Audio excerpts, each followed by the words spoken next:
kasih surprise, senang. Mama, ayah, ini gaji pertama. Dia buka, tengok 700.000. Yang dimuliakan Allah Subhanahu wa taala, maka kita harus sering-sering bersama. Apa ini takbir? Takbir itu ngusir setan. Tadi saya ceramah jam 4:30. Sekarang sudah jam 5:30 Artinya saya sudah ceramah 70 menit. Ini sudah keluar dari kode etik. Karena di mana-mana saya ceramah 60 menit. Kenapa bisa Ustaz Somad ceramah 70 menit di Universitas Ahmad Dahlan ini? Kenapa? Semangat. Semangat yang membuat kita. Padahal berdiri lagi. Tahan. Belum sarapan lagi. Tahan. Artinya apa? Yang membuat kita kuat itu bukan materi, bukan makanan, tapi semangat. Maka jangan sempat kehilangan semangat, bangkitkan semangat. Semangat terus. Semangatnya apa? Semangat ingin membahagiakan orang tua. Kalau lupa, tulis. Biasanya mahasiswa ini kan suka lupa. Tulis di dinding kamar. Semangat bahagiakan calon mertua.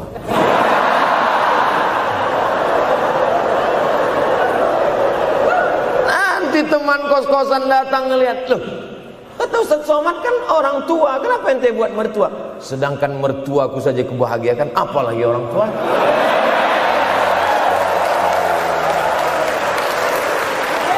Begitu hebatnya. Cuman kadangnya kita hanya mendapat ini hanya di sinetron-sinetron saja. Real nyatanya di mana? Datanglah ke Universitas Ahmad Dahlan. Jadi hidup ini harus ada target yang mau dicapai. Banyak orang targetnya nggak benar. Saya ingin menjadi orang yang punya kepribadian, Pak Ustadz. Rumah pribadi, mobil pribadi. Target bahagiakan orang tua. Gaji pertama kalau kerja nanti umroh. Oh, gitu. Ma, doakan. Nanti kalau aku kerja, insya Allah gaji pertama nanti memberangkatkan umroh. Syukur-syukur nggak usah diomongkan dulu. Kasih surprise, senang. Mama, ayah, ini gaji pertama. Dia buka, tengok 700.000.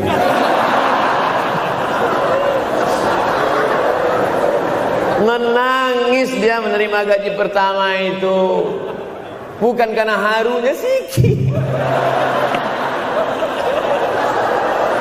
Gitu dia buka amplop, oh kok setitik loh. Haru dia. Kenapa setiap mendapat hadiah dari anak, orang tua selalu meneteskan air mata? Karena kita tidak pernah besar dalam pandangan matanya. Kita, sehebat apapun, kita tidak pernah besar di matanya. Di pandangan ibu ayah kita, kita adalah anak kecil yang tapak kakinya 2 jari, panjangnya sejengkal. Maka jangan pernah ceramahi orang tuamu. Jangan mentang-mentang sudah mahasiswa pulang, ayah sini, mama sini, duduk. Assalamualaikum. Bisa. Karena kita tidak pernah besar di mata orang tua. Kita tetap kecil. Walaupun kamu sudah menikah, sudah punya istri, sudah punya anak, kau tetaplah anak-anak dalam pandangan dia. Oleh sebab itu jangan sok besar, jangan sok hebat. Kalau ada pesan yang ingin mau disampaikan, jangan melalui mulut kita, dipinjam mulut orang lain. Tokoh masyarakat, alim ulama, dia ngajinya di mana? Ada yang mau kita perbaiki, jilbabnya mungkin kurang panjang, mungkin ada kebiasaan dia yang kurang baik. Sementara kita udah ngaji, sudah belajar di Universitas Ahmad Dahlan, sudah terpelajar, membuat dia mau menjadi orang baik. Tidak mesti dari mulut kita, pinjam mulut orang lain. Assalamualaikum Pak Kades, pinjam mulut Pak Kades sebentar. Pak Kades, ayah saya kan orangnya baik sama Pak Kades. Iya, nanti kalau saya ngomong dia nggak dengar. Jadi saya mohon tolong Pak Kades. Pak Kades, ayah saya sampai sekarang belum sholat Pak Kades. Jadi tolong Pak Kades nasihati dia. Kata Pak Kades, saya juga nggak sholat. hancur dunia persilatan. Oleh sebab itu senangkan. Ini banyak anak-anak yang udah ngaji, yang sudah aktivis masjid, merasa ingin orang tuanya baik, dia sendiri menceramahi, nggak ketemu, nggak connect dia. Ayah sini, orang yang tidak sholat neraka jahanam tempatnya. Sakit hatinya, meleleh air matanya. Sekali kau buat air matanya menetes, maka kau akan berenang dalam kesengsaraan. Jangan pernah buat dia menangis. Kalau dia nangis haru Pak Ustadz, nggak apa-apa.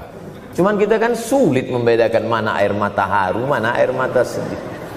Sama-sama bentuknya air mata. Makanya ada ungkapan, jangan menangis air mata buaya. Kenapa selalu kalau disebut air mata buaya? Karena memang buaya menangis bukan karena sedih, tapi karena kekenyangan. Buaya kalau habis makan orang, keringat, buaya itu tidak ada pori-porinya. Kita kalau berkeringat kan keluar pori-pori, ini keluar air. Buaya nggak ada. Satu-satunya tempat air keluar, itulah. Makanya menangis buaya, keluar air mata buaya. Maka jangan sampai kita nangis karena kekenyangan. Haru dia melihat pemberian kita. Di saat itu menetes air matanya, berdoa, dia memanjatkan doa, mengetuk pintu-pintu langit, terbuka. Masya Allah. Tembus. Pantasan doa mahasiswa Universitas Ahmad Dahlan kabul, rupanya pintu terbuka. Doa kepada Allah Subhanahu wa taala. Kadang-kadang kita merasa doa kita yang dikabulkan Allah, kadang-kadang kita merasa sok hebat. Setelah dia meninggal dunia, barulah kita sadar rupanya selama ini kita hanya menumpang doa. Numpang, bukan doa kita yang dikabulkan Allah ternyata, tapi doa dia. Tapi dia tidak pernah cerita itu. Dia nggak pernah ngomong. Apa pernah dia panggil kita? Sini sebentar. Aku sudah capek doain itu. Nggak pernah dia bilang itu.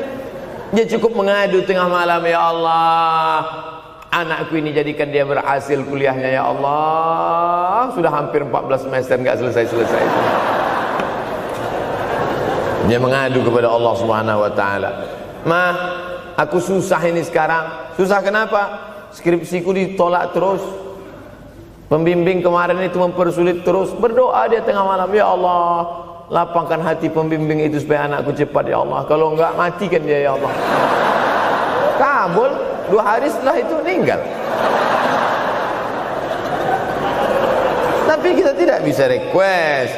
Oleh sebab itu maka banyak-banyak dekatkan kepada orang tua, senangkan. Saya ceramah di Malaysia, dibawa jamaah ke mall.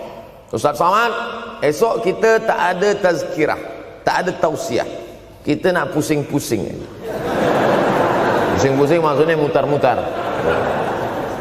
Pergilah kami ke mall. Sampai di lantai atas saya lihat anak-anak muda nyuapin orang tua. Ada restoran mahal, mewah. Itu kabarnya kalau mampir di restoran itu, makan, itu banyak yang nangis melihat harganya.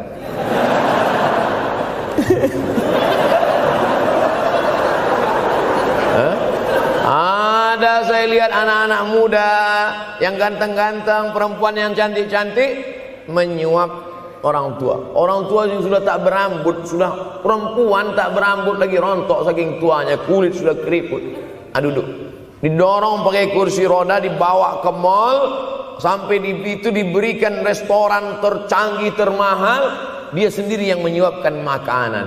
Ternyata bagi saudara-saudara kita Tionghoa, salah satu mengundang berkah menyenangkan orang tua. Itu keyakinan mereka. Kok kenapa ente kasih makan? Ya oke lah. Ajaran kita mengajarkan tapi kita tak amalkan. Ketika tetangga, kawan, sahabat kita mengamalkan, rezekinya melimpah, baru kita heran. Dia kok kaya ya? Iyalah, dia kan punya tuyul. Tuyul mana bisa bawa duit banyak? Nih keberkahan.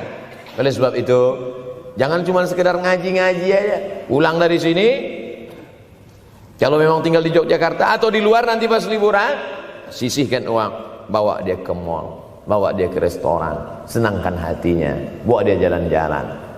Cuman tetap juga yang logis. Kalau dia udah tua, janganlah dikasih kacang goreng. Sesuaikanlah, agar-agar kasih. Ini nggak perlu dikunyah. Kiri kanan gol, kiri kanan gol.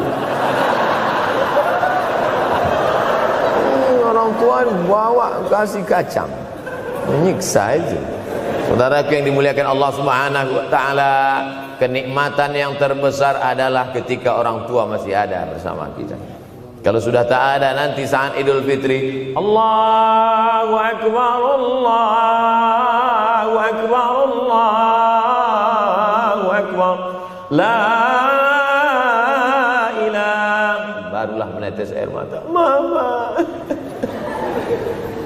Saya kalau sudah menengok orang menangis terlalu berlebihan mengenang orang tua, ini pasti ada, kalau bahasa kampung kami, something wrong. Pasti ada sesuatu ini. Karena orang kalau sudah habis tumpah, dia tidak akan menetes lagi. Tumpahkan kasih sayangmu itu sampai habis ludes, dia tidak akan menetes lagi. Tak ada penyesalan, karena semua sudah kita berikan. Kalaupun menangis hanya tetesan kasih sayang. Tapi kalau sampai mencakar dinding, mama, ini pasti. Saya kalau ada orang yang menyesal sampai mencakar dinding, mau saya antukkan aja kepala yang gede. Dulu waktu hidup kenapa enggak waktu? Sekarang udah mati baru kau menangis kan? Senanda. Nah, tapi tentu sesuai kemampuan kita, karena kata Allah, la yukallifullahu nafsan illa usaha. Allah tidak membebani orang lebih dari semestinya. Ustaz ceramah sampai jam berapa ini? Sampai jam 6 insyaallah. Saya mau lengkapkan. Jam kita sama tuh. Oh, sama. Jam 6. Jam 6 maka saya ceramah 90 menit nanti di Universitas Ahmad Dahlan.